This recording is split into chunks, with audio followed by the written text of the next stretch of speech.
righty. Okay. Obviously, both teams shorthanded, but is this the continuation of the role or sort of the good things you've seen from your team? Some of the things that happened again tonight? Yeah, I mean, probably the one thing that stood out to me, and I even mentioned to the team, is that we're developing some grit and some mental toughness and stability. We were down 15, and probably earlier in the season, we would have been playing catch up the entire game, and then probably had to try to make a furious comeback, in the fourth quarter.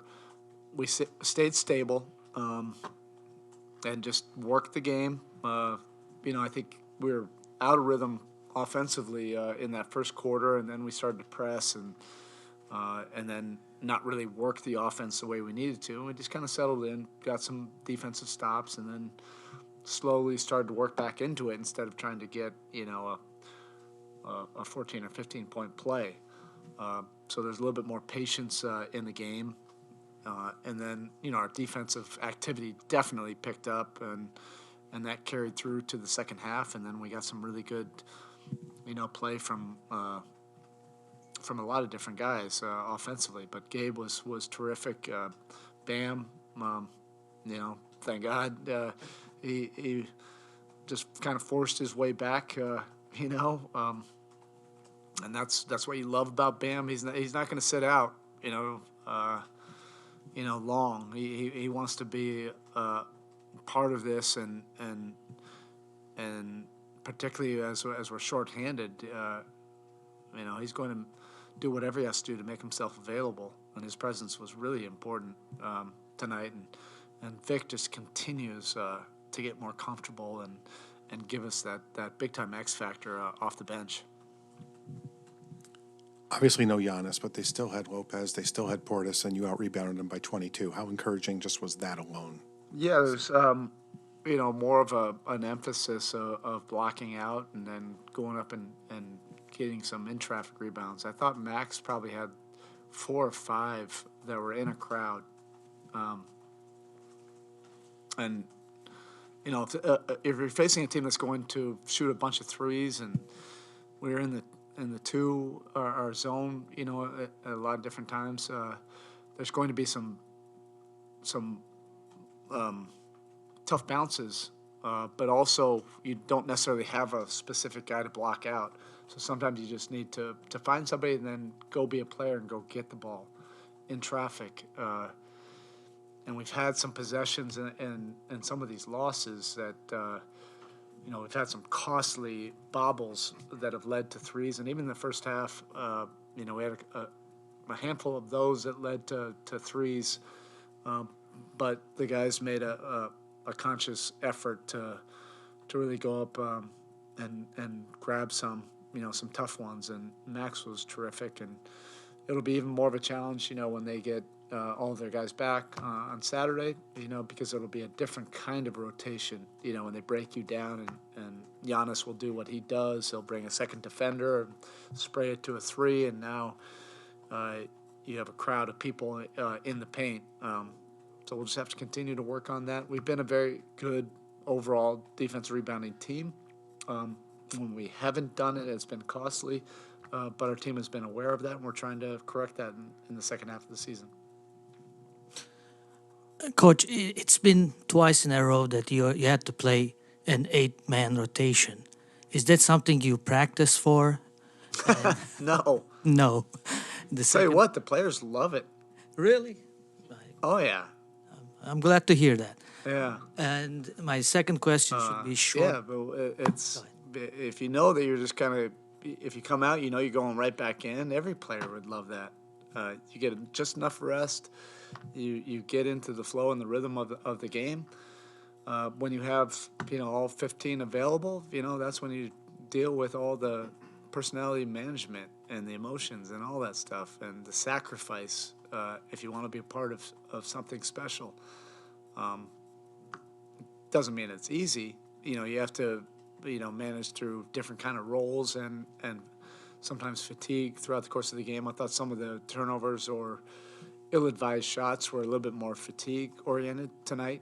But we gathered ourselves and we were able to just to find a different way to win, and that's what I from a coaching standpoint, I enjoy seeing that process. If your team is developing some mental toughness and some grit, some resilience to be able to handle all the adversity that you're going to face during a long NBA season. You alluded to this, but is it safe to assume a completely different game on Saturday? Yeah, come on. You're talking about a 2-time, 3-time, 1-time. How many time MVP? I think they'll have their full complement of players then. Ingles, Middleton, Matthews. I think they've all worked to be able to play. On Saturday. It'll have a different tenor and feel to it, and maybe we'll have a couple more guys back, but who cares? Like, we just got to find a way to compete and win a game. It's not a surprise to anybody who's actually watched him this year, but is it at all significant for Bam to have a game like that, specifically against Brook? Well, this has been part of the development for 2 straight years.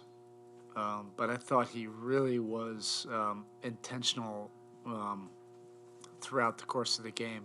He's going to have to make, some of those in the circle shots against this team based on that specific coverage. But it's also a different coverage when they go to the second unit.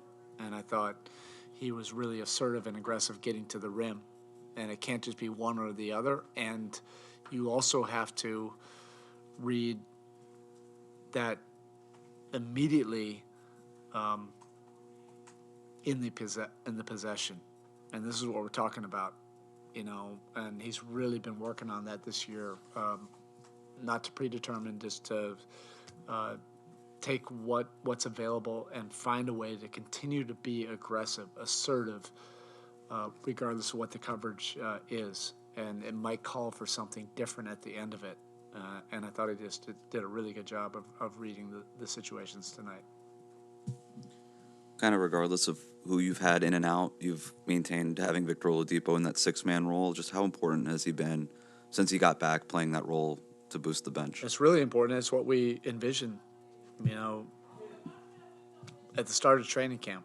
That's the role we slotted for him. We knew it would be from his resume, it would be a sacrifice, but based on what his last 4 years would be, that this was what made the most sense. And we also wanted to be patient in this process with him.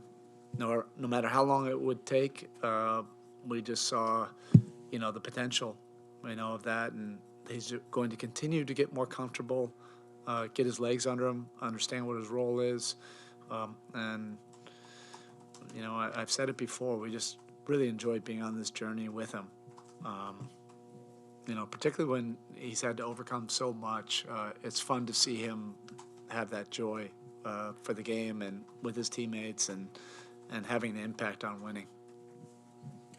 Gabe and Vic have kind of been in and out of the lineup a bit this season, but they've been kind of consistently getting minutes together over the last stretch. Just what have you liked, I guess, with that specific pairing on both sides of the floor? Yeah, I think, in training camp we played them a ton of minutes together and a lot of possessions together to try to build that chemistry. And sometimes it just clicks. And with them, they just had a really cool understanding of like who can be on the ball, who could be off the ball, and they could just flip that like seamlessly. You didn't have to like overcoach it or overteach it or stress out about it like you probably would in a lot of places in the league.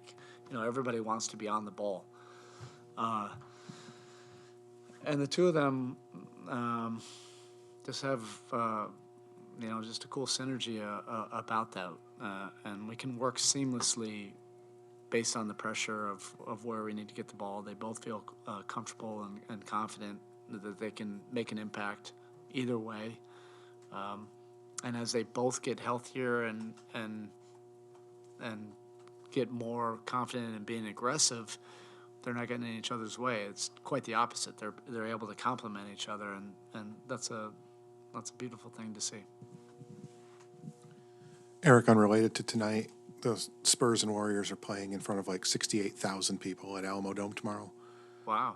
How cool would that be for an NBA atmosphere to have? I mean, literally, they've That's already epic. announced like 66,000 or something like Yeah. that. Am I living in a hole? Have they been talking about that a lot? I didn't even know. You're That's a little, really you're a cool. little busy. Almost 70,000. They put the game in the Alamo Dome and tried to break the record and already are assured of breaking the record. But just how neat would that be for an NBA atmosphere? That is cool. I mean, the game is growing at an exponential rate. One of these days, we got to do something outside and pack 100,000 down here in South Florida. Let's do that. Make that happen. I think you just did. All right. We'd have to either do that. We might be able to do that put a court in the Marlins stadium, and then you put the roof, and open it up. Let's do it. 100,000. That's my call. All right. Thank you.